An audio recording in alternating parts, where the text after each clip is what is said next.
Thank you. I'm Mr. Lehner, and welcome back to Mr. Lehner's Math Extravaganza. Wait, what's that? Oh, you noticed there wasn't any clapping in the background? That's because we're going away from the technology today. We will not be using any technology to help us solve our problem today. The thing that we're going to take a look at is the progress of our fundraising thermometers. One of the things that may help you is this handy little sheet right here. It's got all of your different fraction sizes on it. This will be a key to help you identify the fraction strips for the progress thermometers. Let's take a look at Mr. Lehner's awesome artwork that he did, because we all know that I'm very artistic. Let's take a look at our chart up here. It is our 6th grade goal for our fundraiser. We have our day 2, day 4, day 6, and day 8. And our goal is to raise $300. And on each one of these days, we're going to show the progress that we've made in achieving our goal. Again, using your fraction page right here will be very helpful for you guys to kind of visually see how they line up. So I'm going to take a look at the first one here in day 2. And I have to look and I have to figure out for myself what fraction of my goal has been tallied so far. It's only day 2. We've raised this much of our goal.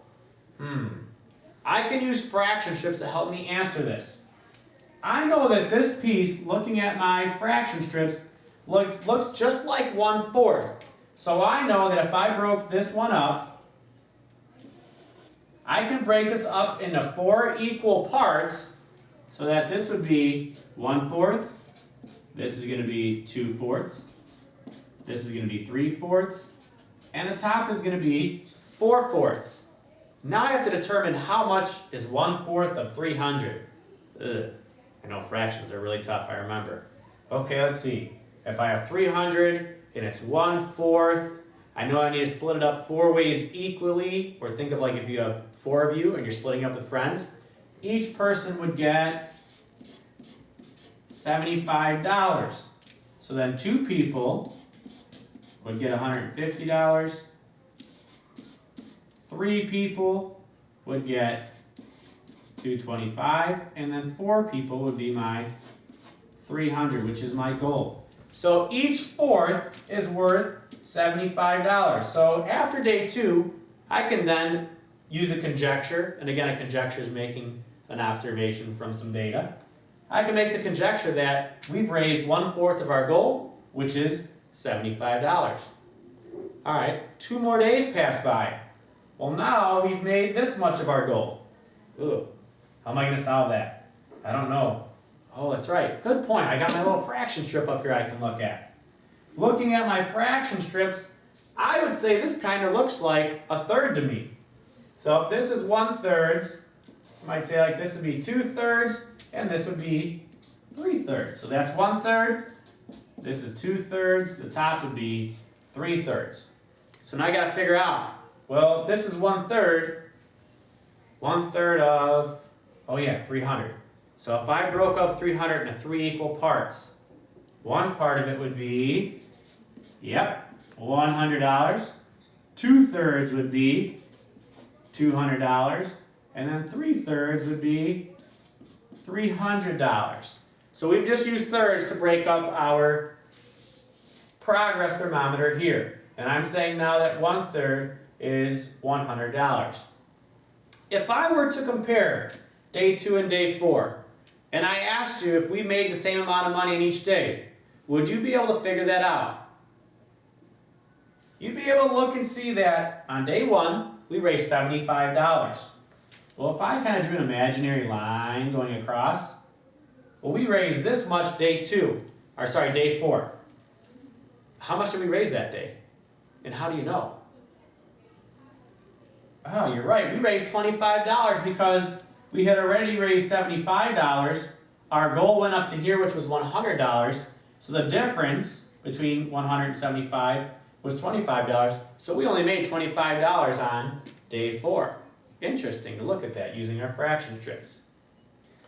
I bet you thought since there was no technology, you might be off the hook, that you don't have to do the work. You guessed wrong. What I want you to do is to try out to the best of your ability, because you might be like me, not very artistic, draw to the best of your ability these next two progress thermometers, and I want you to break them up using fraction strips and see what conjectures you can make based off the fraction, based off of your fractions. Go ahead and pause that video. Okay, taking a look at our next fraction. If I were you, I might have used my fraction strip example to help me out, like I've done. But you might have noticed something similar between day 2 and day 6. This piece looks just like this piece.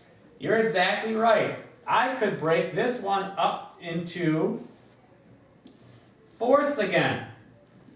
There's 1/4. There's 2/4. There's 3/4, and the top would be 4/4. So these are very similar.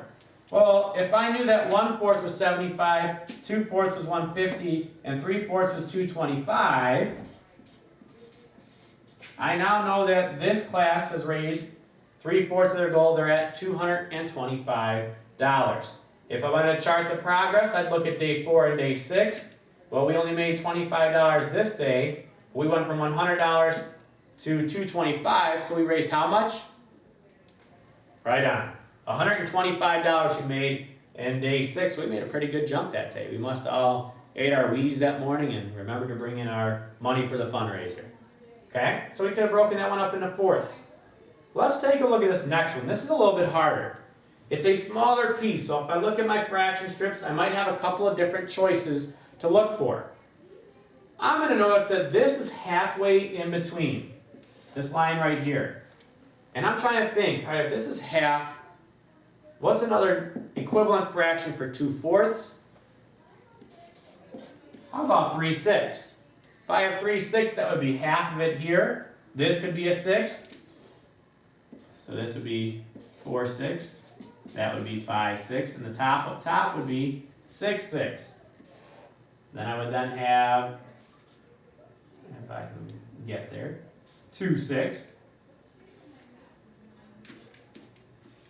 And 1/6 there at the bottom. So 1/6, 2/6, 3/6, 4/6, 5/6, and the top would be 6/6. So now I have to figure out breaking up the money. Well, if I know that 3/6 is half, and I know that half is $150, then I need to break up $150 into equal parts. Well, if 3/6 is half and half is 150, what would 2/6 be then? What could I do? 2/6. Interesting if I'm looking at this problem here. Maybe we want to break it up and look at 6/6. If I divide 300 each way, how much is each one worth? Oh, 50. Well, I know that 1/6 is going to be $50. 2/6 is going to be $100. 3/6 is $150. 4/6 is $200. 5/6 is $250. And my top 6/6 would be $300. So we've just compared each one of these days. And if I were to ask you, when do we make the biggest gains? What day would be the biggest day? Exactly right, day 6, because we raised $125 on that day. So, when working with these goals and these thermometers, make sure you use those fraction strips to help you break down your problem. Again, double check your fractions. Do I have equivalent fractions? What do I already know, and what can I use to help me solve the problem? Thank you for tuning in to Mr. Lehner's Math Extravaganza. As always, we'll see you next time, and hot dog.